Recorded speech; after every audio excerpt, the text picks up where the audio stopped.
Hello வணக்கம். என் பேர் சாவித்திரி கோவிந்தராஜன். நான் பாவை ஃபுட் சேனல் மூலமாக உங்களை எல்லாம் சந்திக்கிறதுல ரொம்ப சந்தோஷம். நம்ம சேனல் இது வரைக்கும் நீங்கள் சப்ஸ்கிரைப் பண்ணாதவங்க சப்ஸ்கிரைப் பண்ணிக்கோங்க. அப்படி பக்கத்தில் இருக்கிற பெல் ஐக்கானுக்கு ஆளுங்கிற ஆப்ஷன் இருக்கும், அதையும் ப்ரெஸ் பண்ணிக்கோங்க.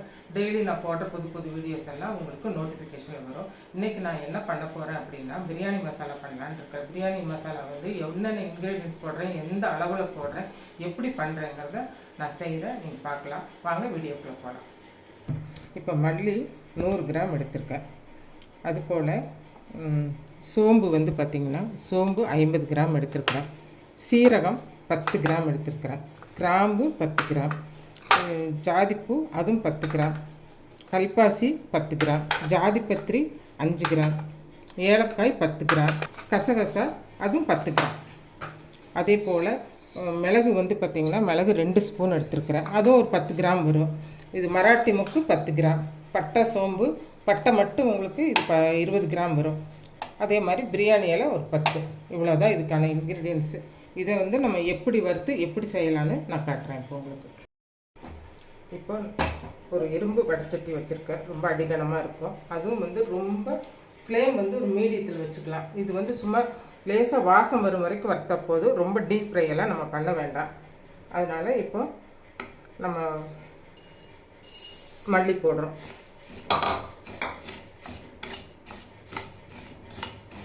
மல்லியும் வாசம் வர வரைக்கும் வறுத்தா போதும்.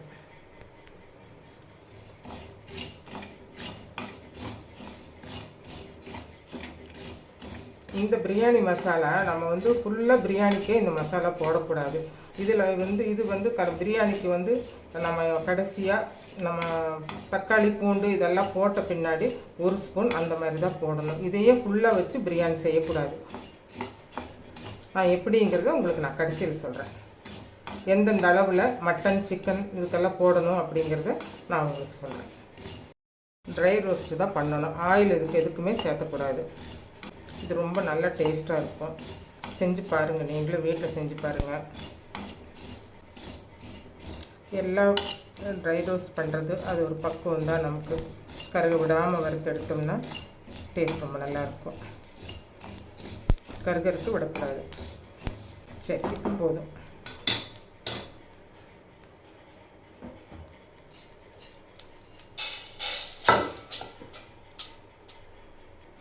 அடுத்தது நம்ம பட்டை நம்ம வந்து 20 கிராம் எடுத்திருக்கோம். அதே போல் மராட்டி மொக்கு அதுவும் 10 கிராம், அன்னாச்சிப்பூ 10 கிராம். இதையும் லேசாக வாசம் வர்ற வரைக்கும் வறுத்தா போதும். பட்டையெல்லாம் பெருசாக இருக்குது, கொஞ்சம் உடச்சி விட்டுட்டா கொஞ்சம் வறுக்கிறதுக்கு ஈஸியாக இருக்கும்.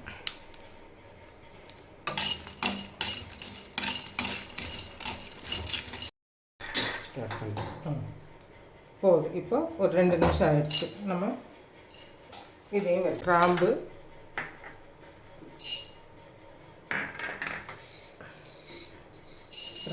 மிளகு,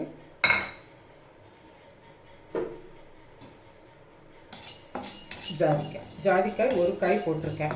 ஜாதிக்காய் அந்த 1 காய் கரெக்டாக இருக்கும்.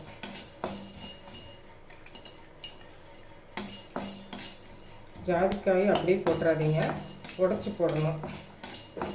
அப்போ தான் வறுப்படும். நம்ம மிக்சியில் அரைக்கிற மாதிரி இருந்தாலும் மிக்சிக்கு அரைப்படும், இல்லைன்னா அப்படியே தான் இருக்கும்.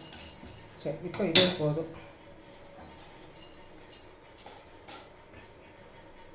அடுத்து நம்ம இது ஜாதிபத்திரி, கல்பாசி, இந்த பிரியாணி இலை, இந்த 3 நம்ம வறுத்துக்கலாம்.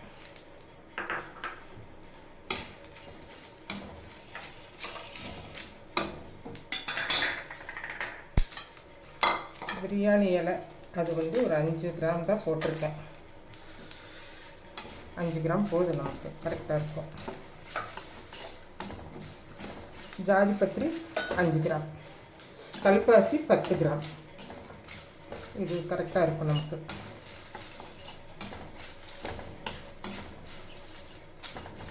கொஞ்சம் நல்ல சூடாகட்டும். சூடான நம்ம எடுத்துடலாம்.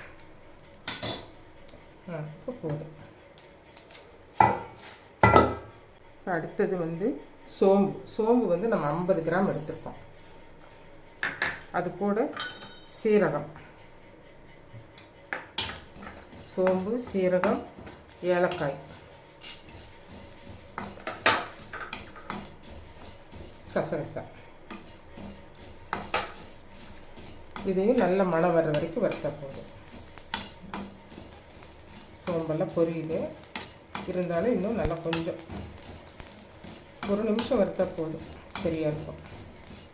சரி, இப்போ நம்ம ஸ்டவ்வை ஆஃப் பண்ணிவிட்டு எடுத்துடலாம்.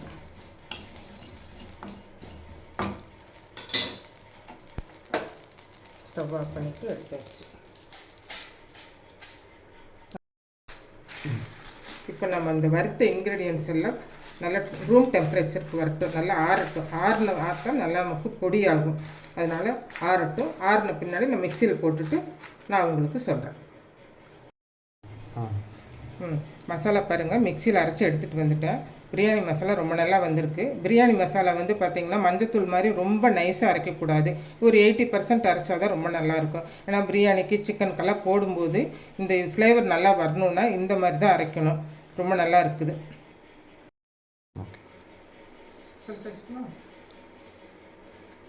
பாருங்கள், நல்லா ஆறுனதுக்கப்புறம் பிரியாணி மசாலா நான் மிக்சியில் அரைச்சி எடுத்துகிட்டு வந்திருக்கிறேன். இந்த மசாலா வந்து பார்த்திங்கன்னா 100% ரொம்ப நைஸாக அரைக்கக்கூடாது. ஒரு 80% அரைச்சா போதும். அப்போ தான் நம்ம பிரியாணிக்கெல்லாம் போடும்போது அந்த ஒரு ஃப்ளேவர் நல்லா கிடைக்கும். இந்த மசாலா வந்து பிரியாணிக்கு மட்டும்தான் போடணுங்கிறது கிடையாது. நீங்கள் நான்வெஜ்ஜு, பிரியாணி, நான்வெஜ்ஜு, மட்டன் இந்த மாதிரி செய்யலாம். வெஜ்ஜு பிரியாணி பண்ணும்போது போட்டுக்கலாம். அதே மாதிரி மட்டன் குழம்பு, சிக்கன் குழம்பு, உருளைக்கிழங்கு குழம்பு, இந்த மாதிரி குழம்பு வகையெல்லாம் பட்டை, சோம்பு, இஞ்சி பூண்டு போட்டு செய்கிற குழம்புகளுக்கு எல்லாம் ஒரு 1/4 ஸ்பூன் போட்டுக்கலாம். பிரியாணிக்கு வந்து பார்த்திங்கன்னா சிக்கன் பிரியாணிக்கு ஒரு 1/2 கிலோ எடுத்திங்கன்னா 1 ஸ்பூன் போட்டால் போதும். அதே 1 கிலோ சிக்கன் எடுத்து செஞ்சிங்கன்னா 1 ஸ்பூன் போட்டு 2 ஸ்பூன் போட்டுக்கோங்க. மட்டனுக்கெல்லாம் வந்து ஒரு 3 ஸ்பூன் போட்டால் தான் இன்னும் கொஞ்சம் ஃப்ளேவர் ரொம்ப நல்லா இருக்கும். அதனால் நீங்கள் இந்த பிரியாணி மசாலாவை நான் சொன்ன முறைப்படி செஞ்சு பாருங்கள். செஞ்சுட்டு நீங்கள் வீட்டில் யூஸ் பண்ணி பார்த்துட்டு கமெண்ட் பண்ணுங்கள். ரொம்ப நல்லா வந்திருக்குது. இனி ஒன்று நான் உங்களுக்கு சொல்லணும்னு நினச்சேன். நான் வந்து இப்போ மசாலா எல்லாம் பண்ணிகிட்ருக்கிறேன். நிறைய வெரைட்டி பண்ணிகிட்ருக்கிறேன். இந்த காலத்து பெண்களுக்காகவும் வயசானவங்களுக்காகவும் எப்படி வேணுமோ அந்த மாதிரி முறைப்படி எல்லா தானிய வகைகளையும், சத்து மாவு, அப்புறம் ரெடிமிக்ஸு, சத்தான பானங்கள், பொடி வகைகள் இது எல்லாமே செஞ்சிட்ருக்கிறேன். அதே போல் மால்ட்டு வகைகள்னு எடுத்துட்டிங்கன்னா சத்து மாவு, ABC malt, beetroot malt, carrot malt, அதே மாதிரி மஞ்சள் மால்ட்டு ரொம்ப மருத்துவ குணம் கொண்டது. அதை வந்து நீங்கள் வந்து நைட்டு படுக்கும்போது டெய்லி வந்து ஒரு டம்ளர் பாலில் போட்டு குடிச்சிங்கன்னா இனியும் வந்து உங்களுக்கு ரொம்ப ஹெல்த் பெனிஃபிட் அதில் கிடைக்கும் உங்களுக்கு. அதனால் உங்களுக்கு வேணும்னு நினைக்கிறவங்க இந்த வாட்ஸ்அப் நம்பருக்கு நீங்கள் கால் பண்ணுங்கள். கால் பண்ணோன்னா உங்களுக்கு கொரியர் மூலமாக நாங்கள் அனுப்பி வச்சு தர்றோம்.